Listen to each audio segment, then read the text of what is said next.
बिस्मिल्लाहिर्रहमानिर्रहीम। अस्सलाम वालेकुम। उम्मीद आप ठीक होंगे, खैरियत से होंगे। तैयब लोच आपकी खिदमत में फिर से हाजिर है। आज ही बिल आखिर जो है वो जस्टिस याया खान अफरीदी का बतौर chief justice of Pakistan notification हो चुका है। 26 अक्टूबर की सुबह वो अपना सदर आसिफ अली जरदारी से अपने ओहदे का हलफ लेंगे। और ये खबर जो है बहुत सारे लोगों के लिए ये नाकाबिले बर्दाश्त है, लेकिन अहम डेवलपमेंट ये है कि आज जस्टिस मंसूर अली शाह ने जो है वो जस्टिस याया खान अफरीदी को मुबारकबाद भी दी। हुआ को यूं कि आज जो है वो सुप्रीम कोर्ट में जस्टिस याया खान अफरीदी नामजद होने के बाद पहले चीफ जस्टिस काजी फैज ईसा के चैम्बर में गए, तो काजी साहब ने उनको मुबारकबाद दी। और वैसे भी अगर आपको बताता चलूं कि जो जाने वाला चीफ जस्टिस है वो आने वाले चीफ जस्टिस के लिए कुछ चीज़ें यानी कि इख्तियारात हैंड ओवर करना, चीज़ें देना और सारा कुछ, वो भी तो ये मुलाकात इस वजह से भी इंतहाई अहम थी। तो काजी फैज ईसा ने मुबारकबाद दी और काजी साहब से मुबारकबाद वसूल करने के बाद जस्टिस याया खान अफरीदी जो है वो जस्टिस मंसूर अली शाह के चैम्बर में गए, क्योंकि justice Mansoor Ali Shah senior most जज हैं और उनका दूसरे नंबर पे चैम्बर था, तो उसके चैम्बर में गए और जस्टिस मंसूर अली शाह की जानिब से भी जस्टिस याया खान अफरीदी को मुबारकबाद भी दी गई। और वैसे जस्टिस याया खान अफरीदी और जस्टिस मंसूर अली शाह बहुत दोस्त भी रहे हैं और एक चैम्बर फेलो भी रहे हैं, और एचिसन कॉलेज में भी वो जो है जस्टिस मंसूर अली शाह 1 साल उनसे सीनियर थे, और इसी तरीके से कैम्ब्रिज यूनिवर्सिटी में भी वो 1 साल सीनियर रहे। तो यूं जो है वो मुबारकबाद का सिलसिला जो है वो शुरू हो चुका है, और हमारे उन दोस्तों को बहुत ज़्यादा नाकामी का सामना करना पड़ रहा है, मायूसी का सामना करना पड़ रहा है, जो ये कहते थे कि जस्टिस याया खान अफरीदी जो है वो इनकार कर देंगे। भला वो क्यों इनकार करें? बात ये है कि जस्टिस याया खान अफरीदी ने जो है वो खुद जब उनसे पूछा गया कि भाई अगर आपको चीफ जस्टिस नामजद किया गया तो क्या आप इनकार कर देंगे, उसने कहा कि absolutely not.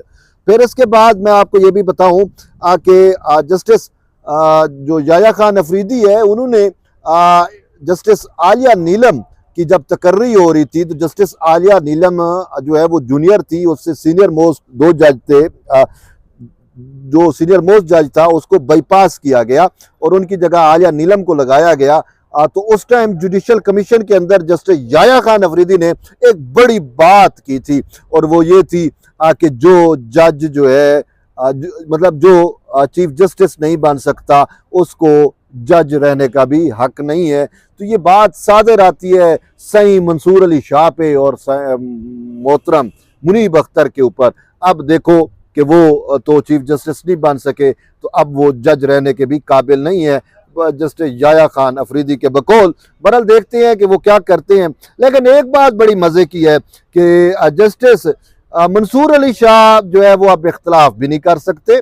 Justice Mansoor Ali Shah का ही तो फार्मूला था कि 3 सीनियर मोस्ट जजेस में से किसी एक का जो मेरिट के ऊपर हो उसका चीफ जस्टिस का तकर्रुर किया जाए। सीनियरिटी मिनियरिटी कुछ भी नहीं होती है। सही मंसूर अली शाह ने हाई कोर्ट्स के चीफ जस्टिस साहबान के लिए ये शर्त रखी थी, ठीक है।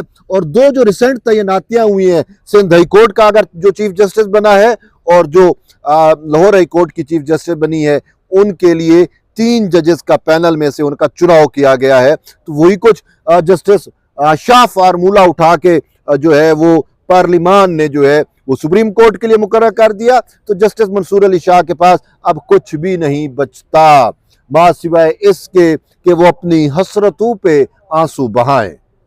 तो बहरहाल सही ने बड़ी कोशिश की कि वो सच तो ये है कि बहुत सारे दोस्त भी कह रहे हैं कि जस्टिस मंसूर अली शाह ने असर के वक्त रोज़ा तोड़ दिया। हकीकत यही है, अगर वो रोज़ा ना तोड़ते, बारोज़ा रहते तो बेहतरीन किस्म की अफ्तारी करते, लेकिन उन्होंने रोज़ा पहले ही तोड़ दिया।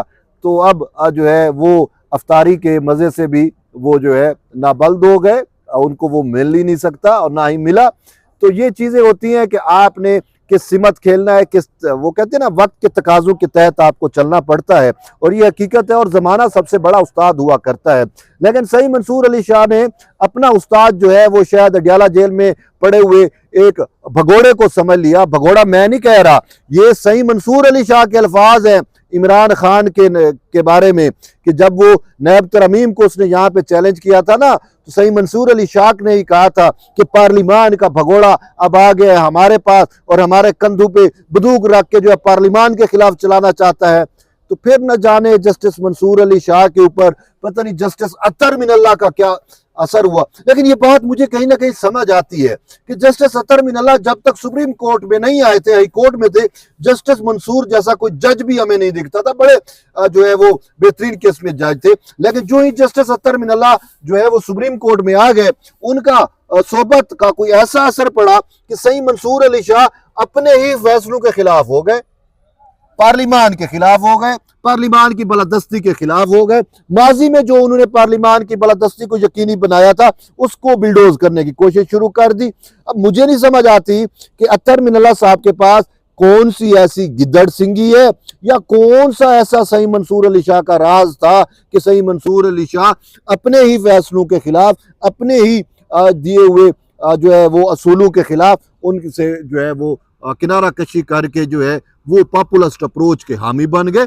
सही तो पॉपुलिस्ट अप्रोच के कभी हामी नहीं थे। तो बहरहाल वो कहते हैं ना, अब पछताए क्या हो जब चिड़ियां चुग गई खेत।